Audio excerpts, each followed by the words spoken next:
So for anyone to say that terrorism has no religion, I think it's just vile. Let's just accept that. We've reached a stage where I think, even though in our hearts and minds we want to say something that is the truth, we are being prevented from saying so. It's just an army of zombies that has suddenly descended.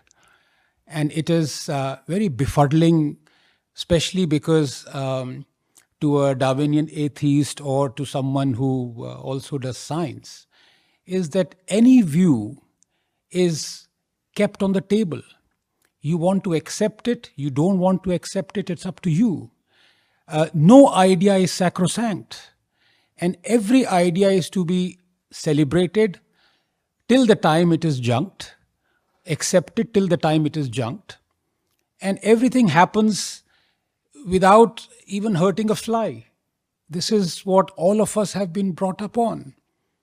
And now it's virtually impossible, even in the fields of science, to do so. We saw during COVID how medical practitioners, scientists were virtually prevented, cancelled, deplatformed for putting forth their views. It's unbelievable. And this all has happened around us in an age where all of us thought we have the power to tell the truth, that everything has been democratized, that every one of us has a phone, has a Twitter account, is on social media. We can say what we want, so the truth will be out.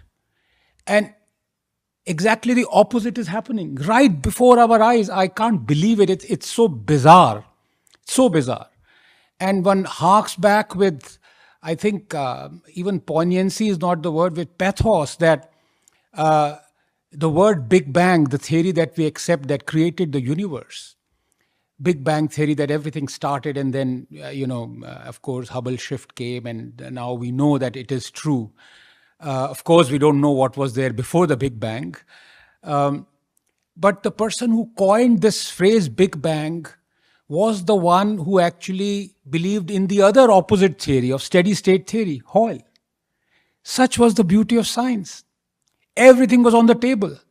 Every person's idea was celebrated, and we've somehow, I don't know what has happened. And now when Vamsi, what we are seeing unfolding in the US universities in the last, I think, especially 6 months, 7 months, is beyond scary. It's beyond scary. So I would like to say 3 or 4 points, Ashish, if I may. I think more than rearming Hinduism, because I read the first edition and I've skimmed through this.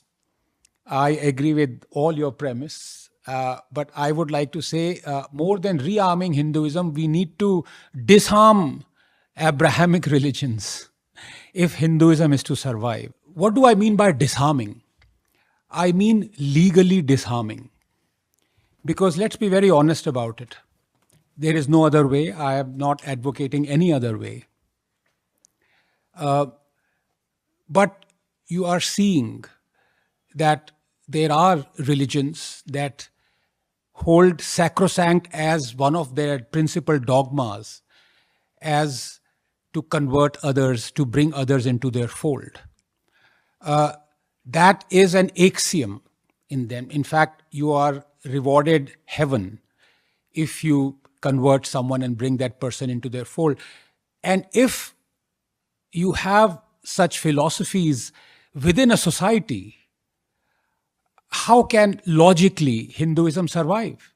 It's almost impossible, because the rewards on the other side are just too many. And we've seen how coercions, forced conversions have led to vast swathes of Indian lands, territory, peoples being converted. And the next stage obviously is, as we know, multiple examples, that the person who's converted is more vociferous in proclaiming his newly adopted religion than even the people who have been through generations belonging to that religion or that dogma. So there is no way out. As the most prominent example, Allama Iqbal, the poet who was supposedly called the ideological father of Pakistan, his grandfather was a Kashmiri Pandit. And who would have thought that it would take 1.5 generations for someone to be so vocal, and absolute religious bigot, in the sense that he said, I have a sole purpose on this earth, which is to defeat infidelity and break all idols, and that is the whole sole purpose of Islam. I mean, these are his words. He was the one, in fact, who was the pallbearer of Ilmuddin, the one who killed the publisher of Rangila Rasool. And these are the people we celebrate. There are awards on Allama Iqbal in India. In Pakistan, of course, there would be, but in India, there are awards on Allama Iqbal. In fact, the word Allama itself should not be used, because that is in reverence to this guy. So, what other things does one require? I think the most prominent one is legal. You have to be absolutely certain that Hinduism cannot survive if you carry on with this process of turning a blind eye to illegal conversions. We've seen it in the South. We've seen it in Punjab, of all places. No one seems to be acting on this. But more important than that, how are we rearming Abrahamic religions? And I don't want to go back to the book that I've written, but I think it's fairly clear that if you keep on discriminating against Hindu places of worship, Hindus, their ways of rites and beliefs, and keep on looking the other way, not just that, keep on appeasing the people who belong to other faiths, you are in fact disarming Hindus and rearming legally the other faiths that even Rabindranath Tagore said 150 odd years ago, 130 odd years ago, that if there are two religions in this world that are intent upon destroying every other religion, and they are Christianity and Islam. And he also said the only way to, I might be paraphrasing, but he said the only way to make peace with them is to embrace them. So he was also, sorry to sound despondent, because Sai is obviously here. But the fact is, there is no way out. I'm being very honest about it. Sooner or later, I doubt, with the policies we have, I doubt Hinduism is going to survive. The fact that you are in exile 33 years, 34 years after 700,000, 500,000 of you then were driven out. Hindus driven out of lands that belongs to Hindus. And no government cutting across party line has done anything. I'm seeing you, it is in one sense a pleasure, but in other sense it's really painful. I don't know how to deal with this. I don't know of any large country, Vamsi, where people, the majority are refugees in their own land. I mean, do you find Germans as refugees in Germany, Brits as refugees in Britain? But there are 700,000 Hindus, majority population of India, as refugees in this country. Where did we go wrong? How difficult could it be? And we've reached a stage now where when a person repeats what the Council General said in 2019 of a model to rehabilitate safely and securely 700,000 Kashmiri Hindus victims of genocide, that people are interpreting today as a call for genocide. It is so bizarre. You feel, as Christopher Hitchens said, for how long will we keep on answering things and keep adjusting to the views of the fanatics? Because they are intent upon misinterpreting you, and they will do so. They are intent upon looking for provocation in whatever you say. It is degrading. It is embarrassing to adjust to them. But what is the alternative when people think like that? We possibly wait for death to rid us of our remembrances. I think that is what it is. We are intent upon telling Kashmiri Hindus, wait till age gets you, and maybe then you would be at peace. There is no other way to reconcile with this, what has happened. 7 lakh refugees in this. Couple of other points about Hindutva, especially. We live in a country where we have laws, for example, Section 295A, that prosecutes and arrests people for offending religious sensibilities, and this is always subjective. What is offense, what is not. For example, what Udayanidhi Stalin said, wanting to eradicate Sanatan Dharma, and he is still roaming free. Whereas one 20-year-old, I think, boy from Maharashtra who advocated people not to go to Ajmer Dargah, he was thrown in jail because he offended the religious sensibilities of Muslims. And no newspaper or media covered it. They covered it only after he emerged from jail after 45 days. This is the country. And even though the Supreme Court judgment says that the state police must take immediate action if somebody offends religious sensibilities, file an FIR, file a case. Tamil Nadu, obviously, police did not file a case against Udayanidhi Stalin. So this is a subjective matter. Can we say things or abuse Islam like the way we abuse Hindutva? If we do, we'll be thrown in jail. We know that. So why do Hindus accept when the left and the Islamists and the non-Hindus abuse this word or this philosophy, Hindutva, rampantly?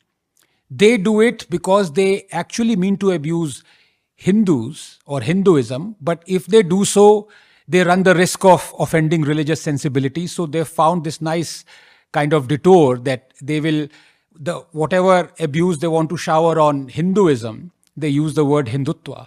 But besides the fact that there is a 1995 Supreme Court judgment where the Chief Justice at that point of time was hailed as the panacea of liberalism, Justice Verma says Hindutva is the essence of Hinduism. It is what Hinduism is. And that judgment was based on the teachings of a lot of other Hindu philosophers as well, Radhakrishnan, yes, being one, Ramakrishna, Paramhans being another. So I want to ask, as a free speech absolutist, I don't want 295 to be there. But in the time it is there, why are people prosecuted for abusing Islam but not abusing Hindutva? Especially when I have thrown this a challenge. Name me 5 things for people who deride Hindutva. Name me 5 things that are there in Hindutva that aren't already there in Islam. 5. Just 5. Open challenge. And if you can't, will you deride Islam as much as you deride Hindutva? No one has been able to answer this. So it is clear the hate towards Hindutva is essentially a hate towards Hindus and Hinduism. They've just found this stopgap, and our government, our lawyers, our judges are absolutely quiet about it. I think a lot of this Hindu phobia would end if this fork that has been provided to these bigots is realized, first of all, by the Supreme Court. But then when the Supreme Court stays silent when Udayanidhi Stalin abuses Hinduism, why would it speak out when somebody abuses Hindutva? You know, when you are perpetually asked to rise up as a people's movement, you know, to take back what is wrong, to fight for your rights, there's only so much people can do because we are all working, we are all doing our jobs. This is not our job. The job of the people is to elect an entity that promises to correct injustices. We are not, a billion of us are not judges, you know, a billion of us are not policy makers. When our governments don't correct those, when our governments keep on rearming religions that are out to destroy Hinduism.